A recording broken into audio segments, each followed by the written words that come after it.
cul-de-sac, porque al final de cada camino sin salida se esconde una obra maestra. Bienvenidos a Cul-de-sac, el podcast donde hablamos del cine que vemos. ¿Cómo anda, Nico? Hola Emilio, ¿cómo estás? Bien.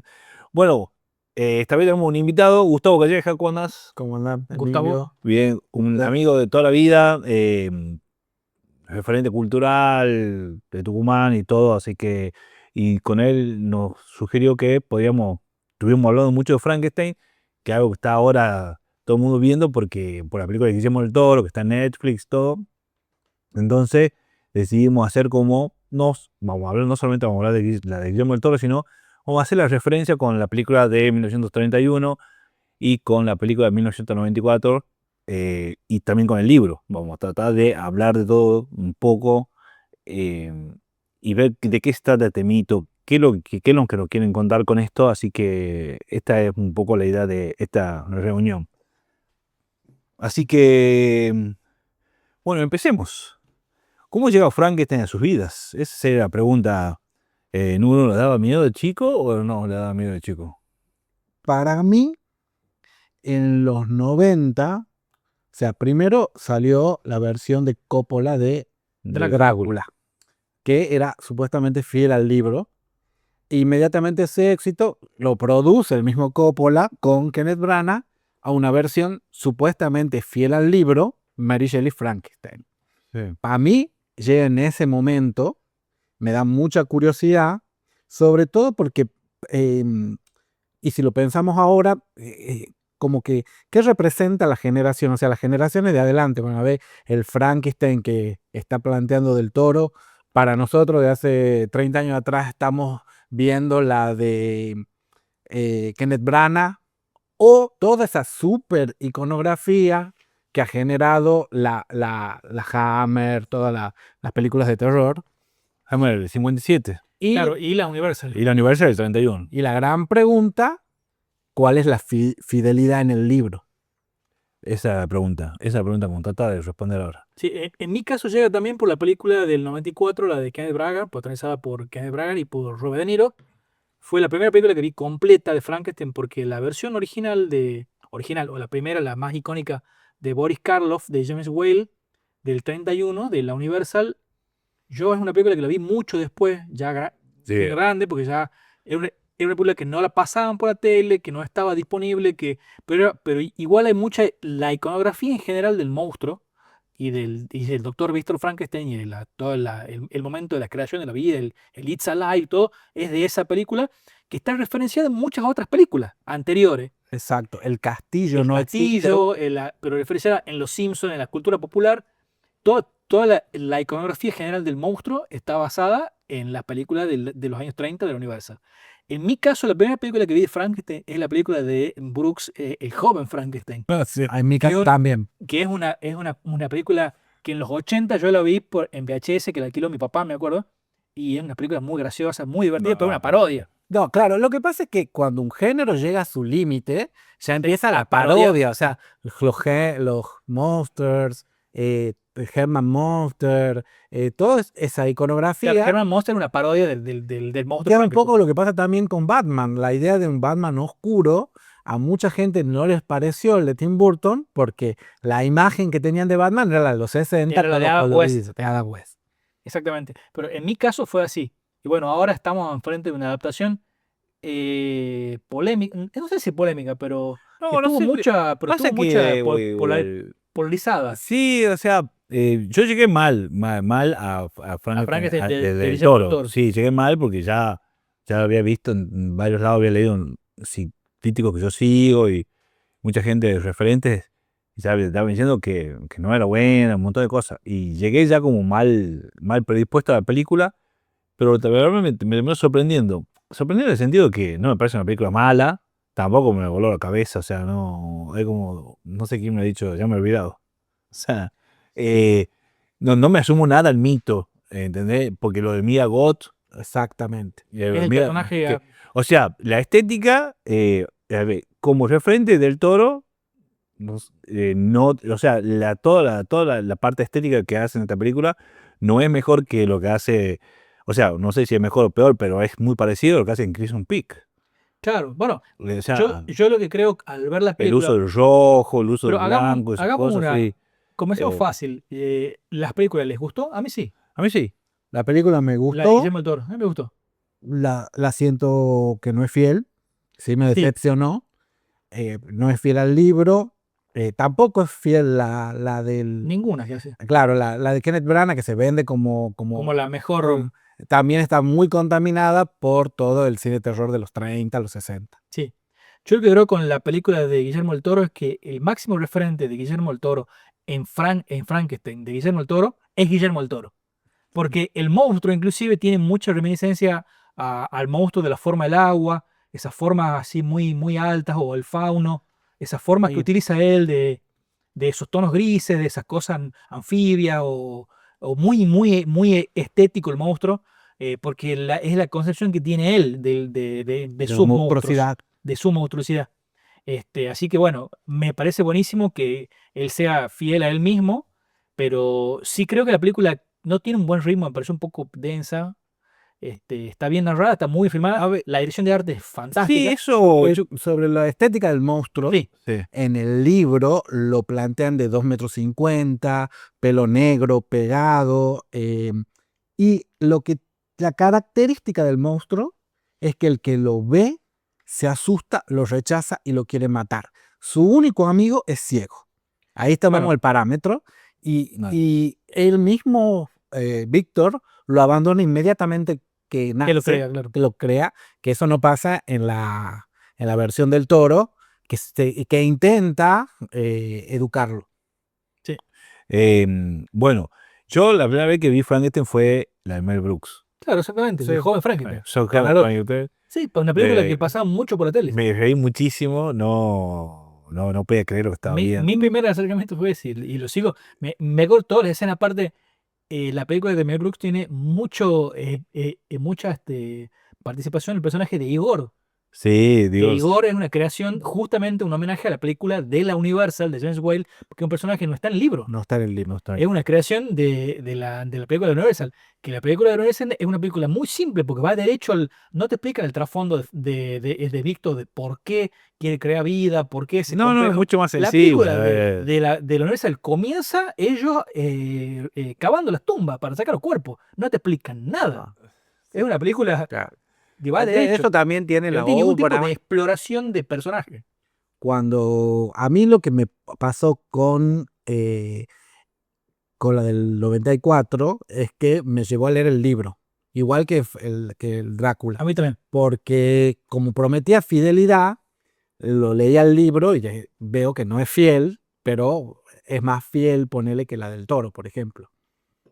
Claro, bueno, pero Bueno. hice ese paréntesis con Igor, que es un personaje. No, que Muy sí, gracioso. está bien. La idea es que vayamos tirando todo de lo que. Igor además forma parte de la iconografía, tiene vida Claro. propia, los dibujos animados. Y no, después, después llegó la del 94 y después ya en mi cinefilia empiezo a ver ya todo para atrás, ¿entendés? Empiezo a ver el 31, Darkhammer, empiezo a ver Frankenstein vs. Drácula. O sea, La novia de Bryce. de The Bride. Bride, que está considerada una de las mejores películas de terror, y es un poco la que altera la de Kenneth Branagh.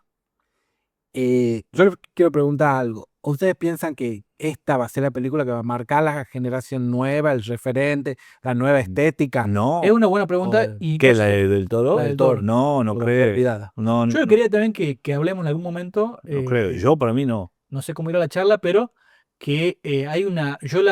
Me pareció que un tipo que está tomando mucho de sus referencias porque Guillermo del Toro es un tipo que está muy embebido con el gótico. Le gusta mucho los monstruos, tiene su personalidad al describirlo. Tiene mucho desarrollo, desarrollo melancólico de los monstruos.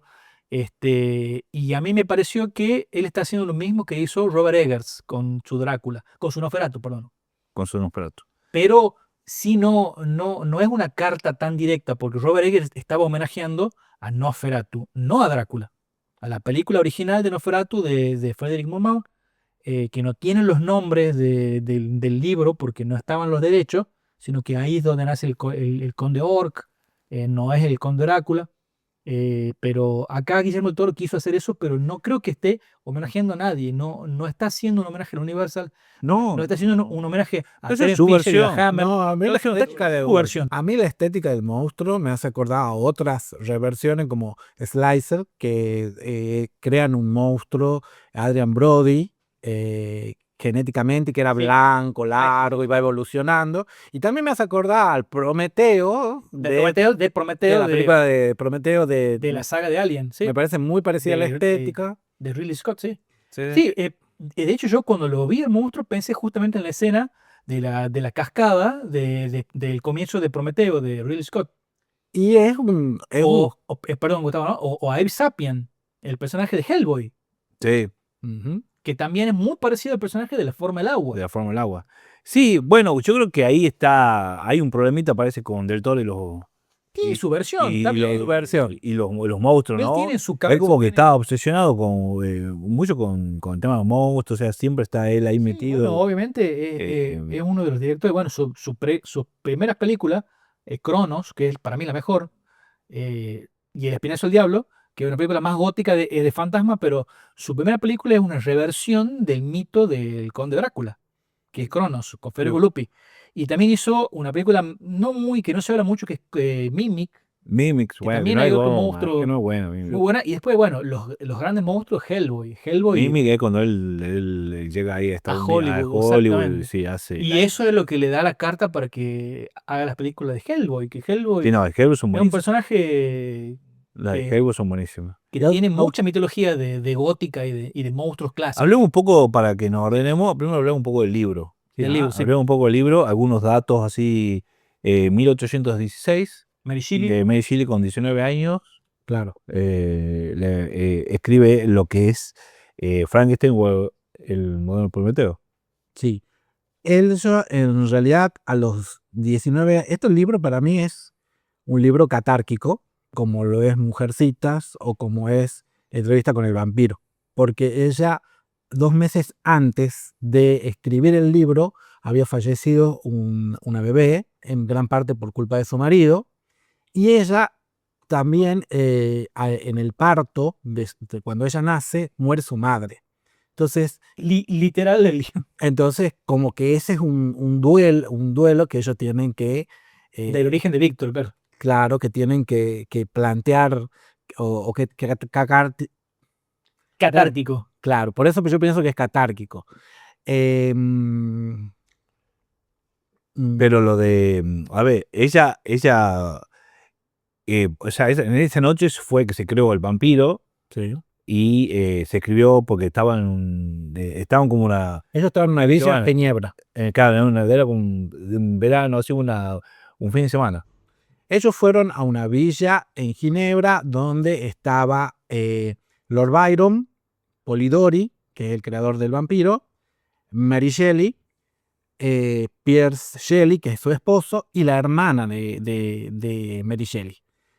Y ellos en las noches leían cuentos de fantasmas alemanes, cuentos de fantasmas, y se proponen hacer como una competencia donde escriban cuentos de terror.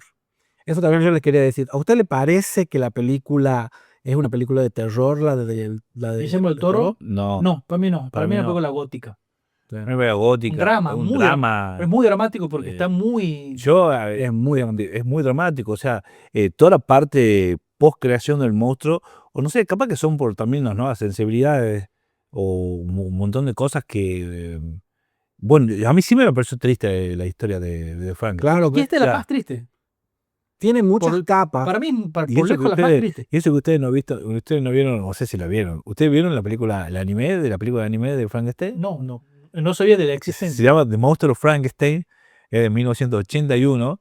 Yo la vi en un cine que pasaban películas así. Vos pagabas una entrada y te podías Te veía acá y una veías, función... y veías 3 películas. Claro, una función dondino. Claro, era en el Sagrado Corazón. No sé, bueno, yo digo Sagrado Corazón como si todo el mundo entendiera. Es una iglesia donde pasaban, a la siesta pasaban películas. Tenía una sala de ¿Una cine. matiné? Era una matiné, exactamente. Y pasaban películas. Ahí he visto, no sé, un millón de cosas, he visto ahí decir cosas bizarras. Y pasaban 3 películas cualquiera, y en una de esas ha sido no sé por qué razón me pusieron, no sé cómo la consiguieron, no sé cómo, pero pasaron de Monster of Frankenstein de 1981. Un fílmico en Un Canal fílmico. No, es algo Qué que lindo. no lo puedo creer. Y está la escena, ¿por qué me he acordado? Bueno, es que no quiero ir saltando el tema, la cosa es que ese anime, ustedes se imaginan con el drama que tienen los animes para contar, lo dramático que era, le hicieron, ha sido tremendo, la escena del ciego, la escena de cuando lo mata, bueno, en el anime lo mata el hermano de Víctor, que era chiquito todavía, o sea, No, pero acá, eso pasa. pero pasa que en la del Toro, Casi todas. el del Toro es En el Kenneth grande. Branagh pasa. Sí, me gustaría ahí trazar la diferencia Sí. de las tres como Bien. para ubicar pero qué personajes están, qué cuáles personajes no, no claro. están. bueno, entonces nada, eso ha sido como un desliz, perdón. Volvamos, entonces seguimos hablando Pero sigamos con eso que de lo de Mary Shelley, sigamos con lo de Mary Shelley que justo estaba. Claro. Bueno, Mary Shelley también acá pone mucho el tema sobre la filosofía sobre la responsabilidad de la creación y después Es una filosofía feminista. claro, que después olvidarse. Claro. Como diciendo, o sea, porque, como vos decías, el esposo ha tenido el hijo y después ha dicho, bueno, después ya no. Pero incluso él, Acá lo mismo pasa con Víctor. Víctor es como diciendo, no, pero no me gusta lo que he creado, bueno, me voy. Los dejo al azar. no solo eso, sino que cuando se va con Mary Shelley, Percy Shelley, se divorcia de su mujer anterior y esa mujer se suicida. Un poco de la crítica de la época es que las mujeres no tenían opciones para mantenerse si no tenían un marido. Y también, obviamente, una mujer embarazada, o sea, el espacio en la sociedad del ser humano. El monstruo, inmediatamente, al ser visto por cualquier persona, da una imagen, y esa imagen en los aldeanos, en el mismo Víctor, en todos, genera inmediatamente un rechazo a matarlo. Claro. Y eso es lo que define el libro sea un libro que está en parte, es un libro que está contenido, porque la primera parte es un capitán que le escribe a su hermana sobre su deseo de encontrar un paso al Polo Norte. Y en ese stand llega al barco huyendo, que en eso es fiel esta película. Comienza así. Claro, está el preludio donde está el capitán, pero en la novela está narrado desde la óptica que él le escribe una carta a la hermana contándole. Y el único indicio del monstruo, porque es que mata a los perros de una manera brutal y se escuchan los gritos y asusta a la población. A mí una de las cosas que me llama la atención de la del Toro es que Víctor Frankenstein está totalmente villanizado y el monstruo no se está vengando. El monstruo solamente actúa desde la autodefensa. No mata a nadie, ni a los perros. En la escena de los perros dice, y los perros también, ahí están los perros. Hasta te lo aclaran que el monstruo no mata a los animales. Y la conexión que tiene con Elizabeth y, por supuesto, la irresponsabilidad de Víctor, que no solo va en la creación, sino que la mata a Elizabeth y le echa la culpa a él, y lo mata al tío y le echa la culpa a él. O sea, él, en su ego alimentado por su padre, no puede fallar. Y eso lo villaniza al extremo. Mientras que la criatura que busca amor y lo encuentra en esos momentos de Elizabeth, con Elizabeth tal vez, o de comprensión, que finalmente después lo desarrolla con el ciego. Y de amistad con el ciego. De amistad. Son en realidad lo que hacen, lo humanizan al monstruo y lo que villanizan a Víctor. Cosa que no es así en la novela y mucho menos en la de Kenneth Branagh. En la novela hay personajes distintos. Primero que nada, Elizabeth no lo ve al monstruo hasta lo que es su noche de boda, cuando él aparece y le arranca el corazón. Está un personaje que se llama Justine, que es una criada que asesina al monstruo en su plan de venganza. Su hermano es pequeño y lo matan, y precisamente Justine es juzgada por el asesinato. El padre está vivo hasta ese entonces y tiene una buena relación con Víctor y muere de la tristeza porque le asesinan el hijo. Y finalmente, Elizabeth, que también está al lado humano porque Elizabeth lo apoya en su proyecto y él él la saca de la pobreza. Ella era una huérfana y él le propone casarse con él. Esa es una gran diferencia. Ahora, si vamos a las diferencias de personaje, como poner un Eso yo te quería decir. Yo acá tengo marcado algunos, hecho como una tablita, la comparación entre las 3 películas y cuáles son los elementos que se van manteniendo y lo que se van quedando. En la película del 31, el núcleo, o sea, ¿qué toma del libro del 31? El núcleo, o sea, el creador o su criatura. Eso está a la perfección. La tragedia de la soledad del monstruo, eso también está, lo toma el libro. Y la idea de que Frankenstein es responsable del desastre. O sea, de que Víctor es responsable del desastre que fue todo. Claro. Eso toma la del 31. Después, en la de Kenneth Branagh, vamos acá, Kenneth Branagh, la criatura es inteligente, articulada y emocional, que eso no está No, de Boris Karloff en no. la de Boris Karloff no tiene No, eso. es casi un La criatura es ser que no habla, que no- inteligente, lo desarrolla su inteligencia él solo con el ciego que le enseña Sí, padre. en ese invierno. Es regenerativa, como Wolverine, Sí, que eso no se pudo plasmar en las versiones anteriores, pero acá sí está plasmado Sí. prácticamente como un superhéroe. Es inmortal y es súper fuerte. claro, Kenneth Branagh. Después, lo que también No, toma. todo. Estamos hablando de Kenneth Branagh ahora. No, No, ahora estamos hablando de Kenneth Branagh. No, disculpa, esas son las características del libro. En la de Kenneth Branagh están más suavizadas. Claro, Sí, Kenneth Branagh, como te digo. no es iconográfico para nada. Claro, Robert. por eso les decía, en la película de Kenneth Branagh, lo que toma del libro es que la criatura es inteligente, es articulada y es emocional. Eso toma del libro de Kenneth Branagh, que en la anterior no estaba, en la del 31 no estaba. Bueno, el Frankenstein que más habla, porque él casi pasa la mitad de la película hablando. Claro, Bueno, él en la novela, la estructura es, primero el capitán con los cuentos, la segunda parte es Víctor contándole al capitán su versión, que es lo que pasa acá, de cómo la crea la bestia, y en la segunda parte del libro es cuando la bestia ya ha consumado su venganza y se encuentra con él y le explica por qué se venga. Y él decide perseguirlo y ahí llega al epílogo que vuelve al capitán que decide volver al dejar la misión al torcer. después, otra cosa que toma la película del 94 es la relación padre-hijo, que es el núcleo del conflicto. Víctor es un hombre brillante, pero impulsivo y trágico, y incluye el arco dramático casi completo de la de Kenneth Branagh. Y después, la de Frankenstein de Guillermo del Toro de 2025, que toma el libro. La escritura como figura trágica y profundamente humana, la soledad, el rechazo y el deseo de afecto, también toma del libro, la culpa y el castigo por crear vida sin responsabilidad, y el componente político de Chile, que es la clase, la exclusión. Claro, siempre son los aldeanos los que lo están persiguiendo y los que lo quieren matar. Bueno, de hecho, en la película del 31 muere en manos de los aldeanos que lo queman en el molino. Claro, Claro. Que eso lo es muy arrinconan importante. y lo- Ellos aprovechan mucho las escenografías de los castillos, pero Frankenstein lo crea la criatura en la universidad, en el laboratorio de la universidad.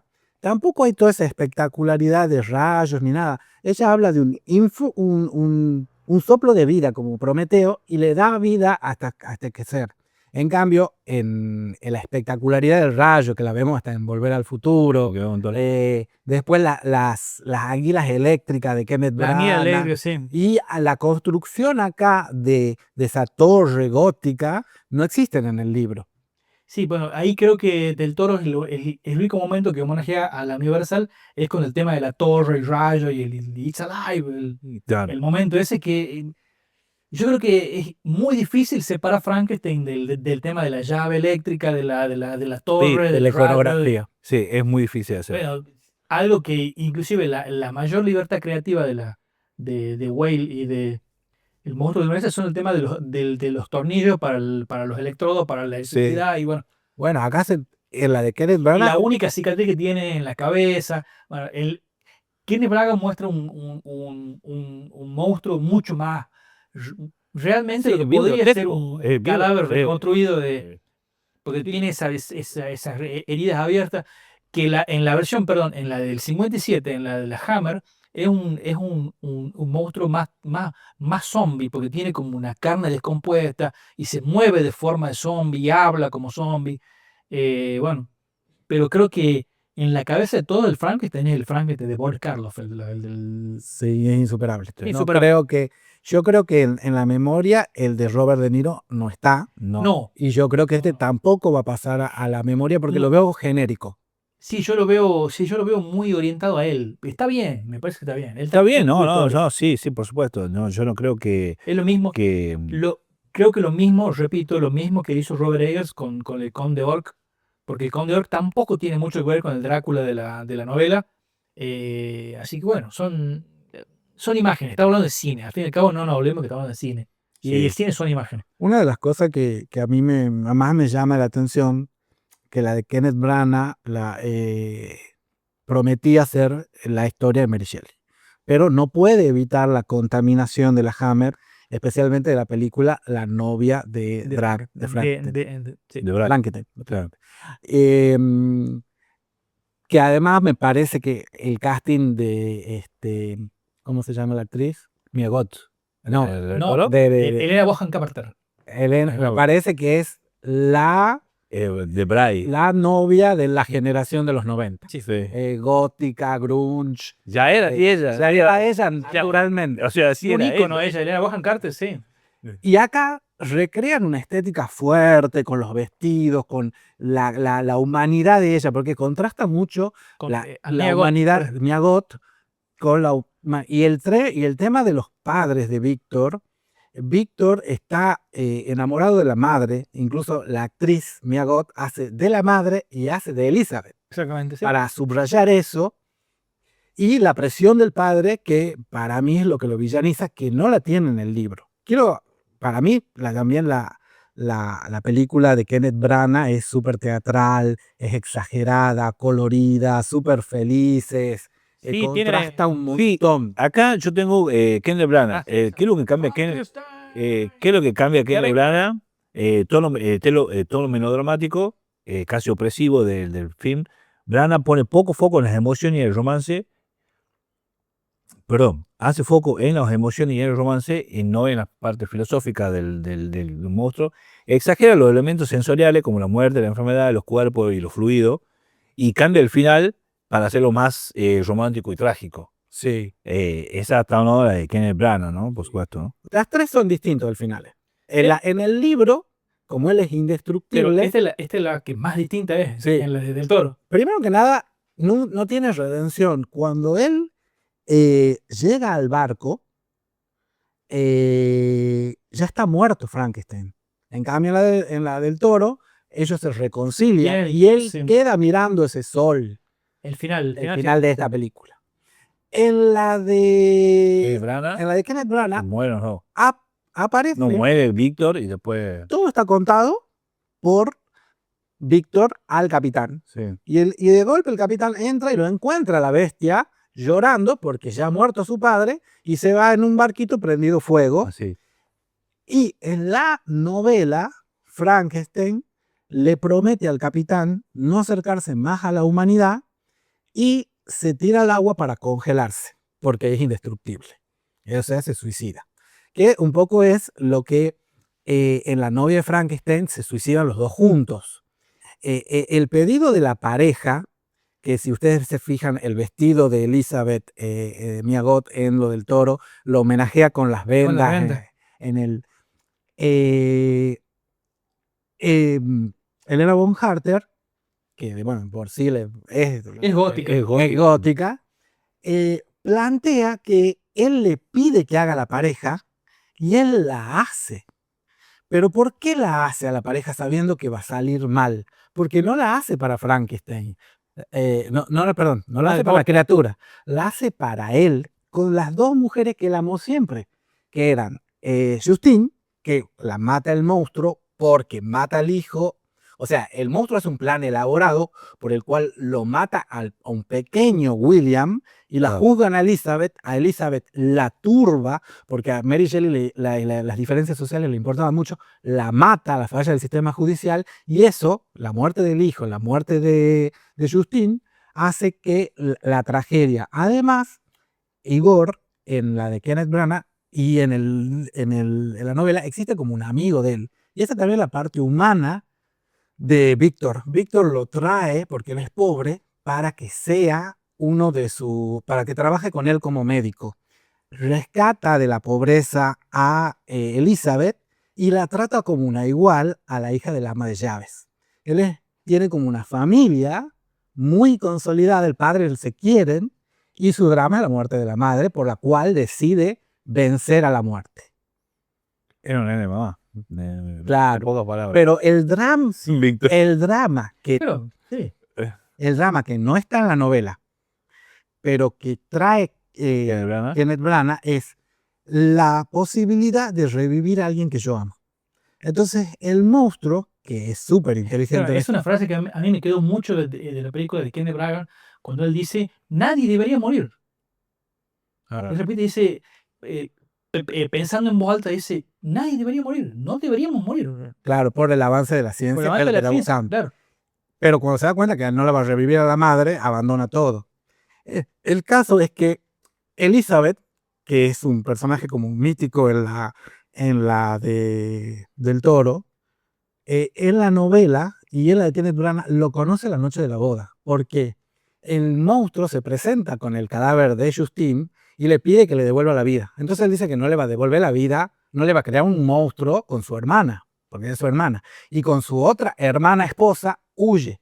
En la noche de boda le arranca el corazón, que en realidad la novela la estrangula, y en la novela lo que sucede es que este cúmulo de tragedias él se las explica, y entonces él empieza su persecución para él. Es una historia de venganza muy elaborada. En cambio, en la de Kenneth Branagh, él le presenta a su hermana, le dice, ¿no la podés revivir? No, porque es mi hermana. Y le dice, son materiales, vos me has dicho que yo estoy hecho de materiales, nada más, eso es materiales. Bueno, es una frase que también repite mucho Víctor en la de Kenneth Branagh, que es, we are all materials, somos materiales, somos materiales.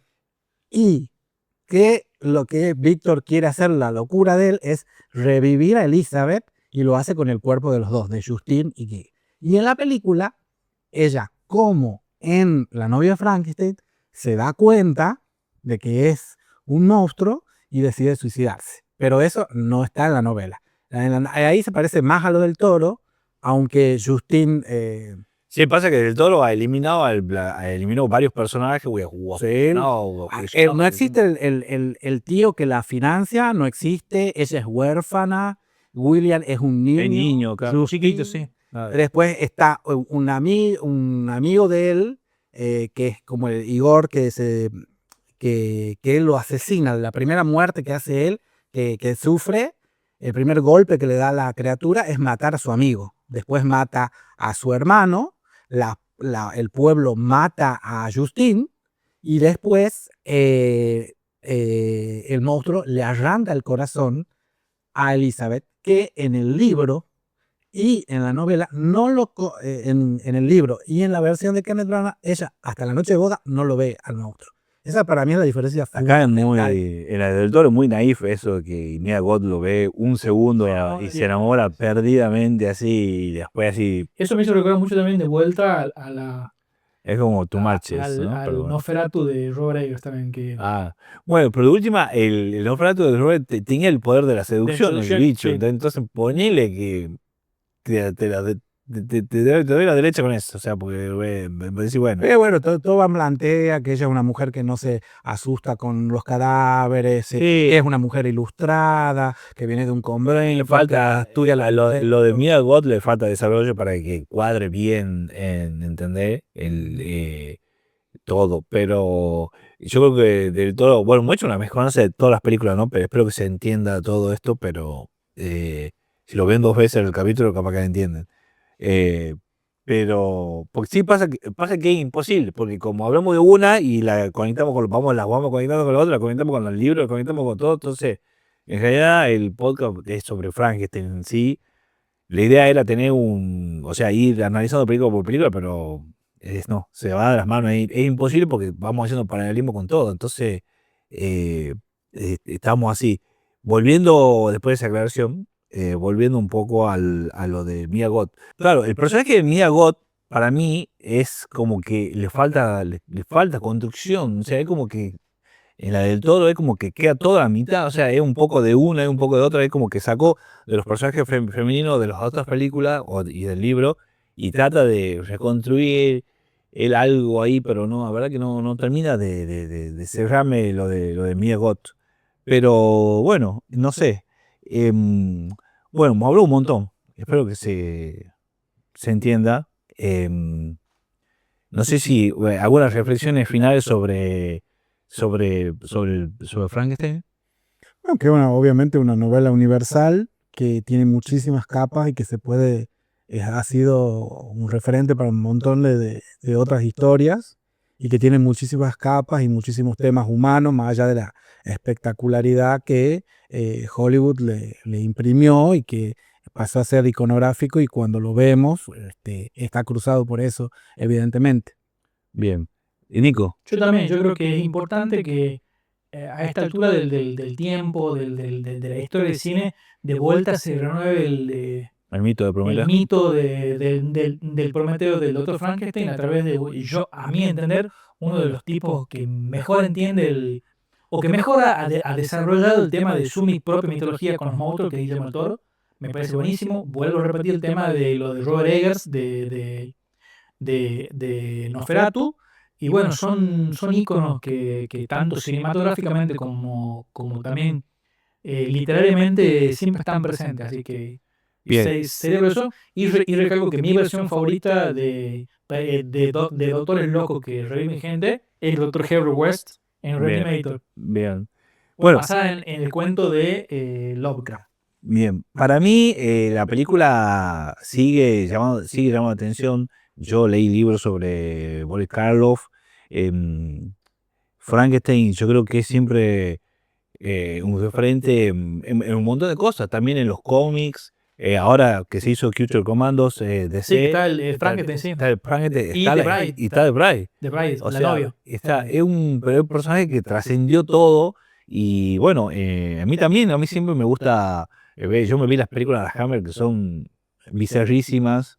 Me encanta verlas. Y bueno, este libro, un película que hay que ver antes de no morir. En el lomo. El lomo tiene A Boris Karloff. a Boris Karloff, que fue. Sí, el Frankenstein más icónico. Yo creo que Yo creo que está en la inconsciente Ya- colectivo ya mundial. lo hablamos. ya lo hablamos un millón de veces. Así que bueno, buenísimo, che. Esto. Gran charla, gracias. Gran charla, Gustavo, gracias por esto. Seguramente se vamos a tener de vuelta porque capaz que hacemos algún tipo de especial por los mejores películas del año. El año seguramente, ya estamos entrando en el Así que final. anda pensando cuáles son tus mejores para que tengamos una breve charla.